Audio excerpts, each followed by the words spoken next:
नमस्कार मैत्रिणींनो, सॅन्क्स क्रिएशन्समध्ये आज पुन्हा एकदा आपलं खूप खूप खूप मनापासून स्वागत। आज आपण करतोय उपवासाचा वडा सांबार। पाहू शकता, त्यासाठी आता आपण साहित्य घेतलेलं आहे। बटाटा, एक बटाटा घेतला मोठा आणि तो सोलून घेतलाय आणि याचे देखील वरची सालं काढून घेतलेली आहेत भोपळ्याची। दोन्ही सेम घेतलेलं आहे आपण। नंतर भोपळा आणि याचे काप करून घेतले छोटे छोटे आणि त्यावर मीठ ॲड केलं। त्यात पाणी वगैरे काही मिक्स करायचं नाही आणि कुकरला 2 शिट्ट्या करून घेतल्यात आपण। पाहू शकता व्यवस्थित वाफ आलेली आहे, त्याला छान शिजलंय।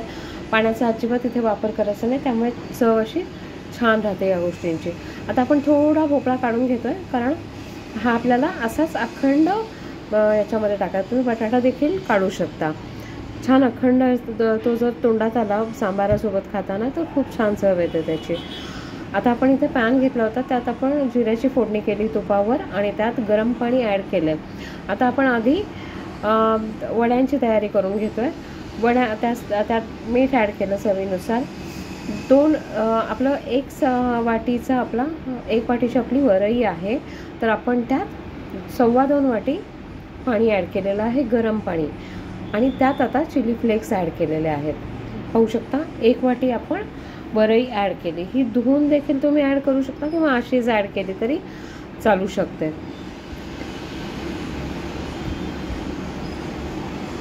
छान मिक्स करून घ्यायचं आहे सगळं।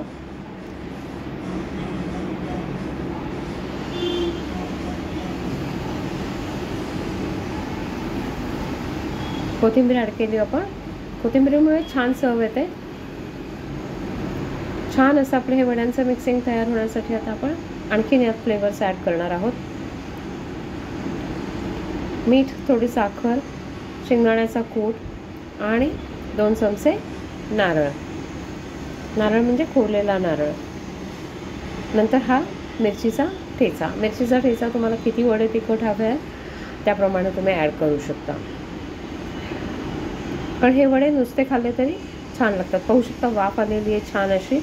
आता यातला तुम्ही थोडा राईस हवा असेल तर काढून घेऊ शकता। हा झाला आपला जिरा राईस तयार। जिरा राईस तुम्ही अशा पद्धतीने देखील करू शकता। थोडासा वाटीभर आपण काढून घ्यायचा आहे, कारण सांबारासोबत असा भात देखील खूप छान लागतो। वाटीभर काढून घेतला आणि बाकीचं पीठ मी बाजूला थंड करण्यासाठी ठेवले। तोपर्यंत आपण इथे सांबाराची तयारी करणार आहोत। त्यासाठी आता आपण इथे तूप ॲड करून घेतले। तूप तापेपर्यंत आता आपण जे बटाटा आणि भोपळ्याचं मिक्सिंग होतं ते वाटून घेणार आहोत। पाहू शकता मिक्सरच्या भांड्यामध्ये भोपळा आणि बटाटा दोन्ही ॲड करून घेतलं। त्यात ओलं खोबरं ॲड केलं आहे 2 ते 3 चमचे, कारण याच्यामुळे थिकनेस येतो आपल्या ग्रेव्हीला।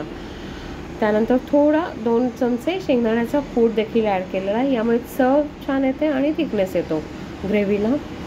आता यामध्ये मीठ, साखर चवीनुसार, कोथिंबीर आणि मिरचीचा खरडा या सगळ्या गोष्टी आपण ॲड केलेल्या आहेत। आपली त्यामुळे ग्रेव्हीची पूर्ण तयारी झालेली आहे। आणखीन थोडं थिक झाल्यामुळे आपण आणखीन पाणी टाकून थोडं फिरवून घेतलंय। आता पॅनमध्ये तूप तापवलेलं होतं, त्यामध्ये आपण जिऱ्याची फोडणी करणार आहोत। अर्धा चमचा जिरे ॲड केलेत मी। त्यानंतर लाल मिरच्या 2 ते 3 लाल मिरच्या। तुम्ही खात नसाल, लाल तिखट खात नसाल तर या रेसिपीमधून तुम्ही लाल तिखट, लाल मिरच्या, चिली फ्लेक्स सगळं काही काढू शकता, पण याने फ्लेवर खूप छान येतो। त्यानंतर आपलं जे मिक्सिंग आहे ते फोडणीमध्ये आपण ॲड केलेलं आहे। तुम्हाला किती सांबार पातळ हवं आहे तेवढं आपण याच्यामध्ये पाणी ॲड करून घ्यायचं आहे। त्यात आता भोपळ्याचे जे पीस आपण काढून ठेवले होते वाटीत ते आपण ॲड केलेत। आता छान उकळी काढून घ्यायची आहे, तोपर्यंत आता बाकीचे जिन्नस आपण ॲड करून घ्यायचे। गोड चव येण्यासाठी गूळ ॲड केला आहे आपण आणि 2 चमचे दह्यामुळे छान अशी आंबटसर चव येते। त्यामुळे आपलं हे जे सांबार आहे ते छान असं आंबट, गोड आणि तिखट तयार होतं। हे सांबार शक्यतो तिखटच असलेलं बरं, कारण याच्यामध्ये बाकीचे सगळे माइल्ड फ्लेवर्स आहेत। म्हणजे खोबरं आहे, नंतर शेंगदाणा आहे, या गोष्टींना थोडासा तिखटपणा असण्याचीच जास्त गरज असते. त्यात बटाटा आहे, भोपळा आहे. भोपळा थोडासा गोडसरपणाकडे जातो, बटाटा देखील.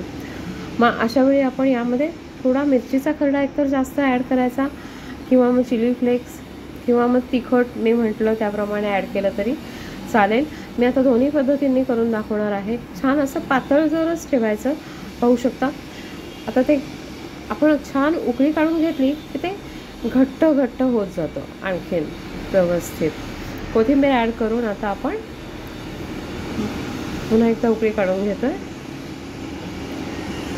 तोपर्यंत आता एका बाजूला आपण मघाशी जे थंड करायला ठेवलं होतं वरईचा भात म्हणूयात आपण त्याला, म्हणजे वरईचं जे आपण मिक्सिंग तयार करून घेतलं होतं ते आपण छान मळून घेतलं आणि त्याचे आता गोळे करून घ्यायचे ते एकसारख्या आकाराचे.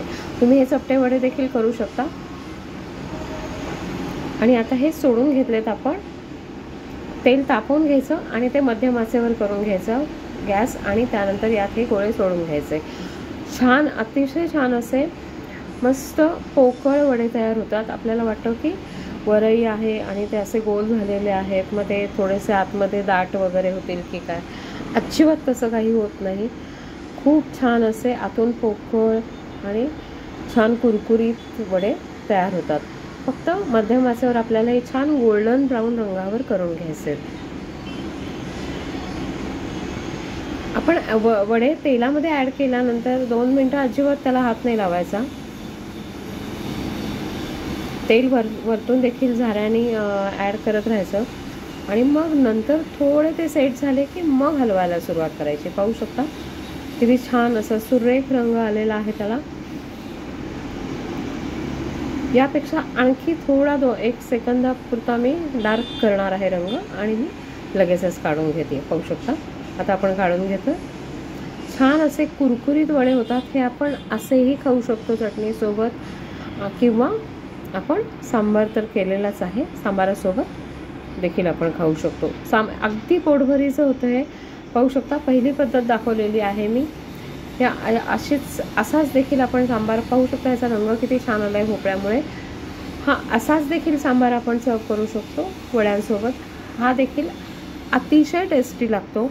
पण तुम्हाला यापेक्षा जर तिखट काहीतरी खावंसं वाटत असेल किंवा तिखट काहीतरी खायचं असेल आणि तुमच्याकडे तिखट चालत असेल तर तुम्ही यामध्ये तिखटाचा तडका कसा द्यायचा ते मी आता पुढे दाखवते. पाहू शकता आता मी दाखवलं तर भोपळ्याचा एक पीस देखील छान असा तो तसाच इंटॅक्ट राहतो, विरघळत नाही तो, आणि तो खाताना जर दातामध्ये आला तर खूप छान टेस्ट येते त्याची. आता पहिल्या पद्धतीने आपण सर्व केलेला आहे. राईससोबत देखील खूप छान लागतो हा सांबार.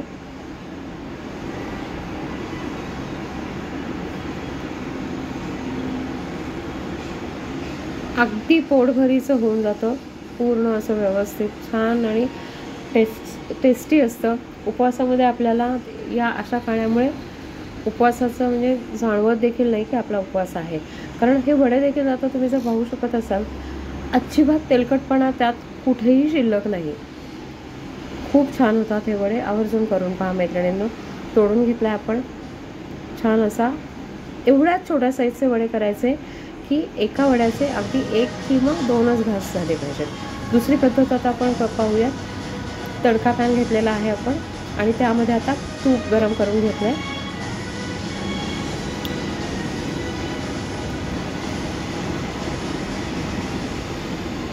यात आता आपण फोडणी करून घेतो. पहिल्यांदा जिरे, कढीपत्ता आणि त्यात आता आपण आपल्याला हवं तितकं तिखट ॲड करायचं आहे. मी 2 चमचे ॲड करते. तुम्हाला जास्त तिखट हवं असेल तुम्ही जास्त तिखट ॲड करू शकता. आणि तिखट अजिबात जळून न देता लगेचच आपल्याला हे त्या सांबारावर ओतून घ्यायचे. पाहू शकता अतिशय फ्लेवरफुल असा सांबार तयार होतो. आवर्जून करून पहा मैत्रिणींनो. खूप छान लागतात हे वडे आणि हा सांबार, आणि व्यवस्थित पोटभरीचं असं हे आपलं छान उपवासाचा फराळ तयार होतो. कसं वाटलं मैत्रिणींनो व्हिडिओ जर आवडला असेल तर प्लीज लाईक, शेअर आणि कमेंट करायला विसरू नका आणि माझ्या चॅनलला सबस्क्राईब करा.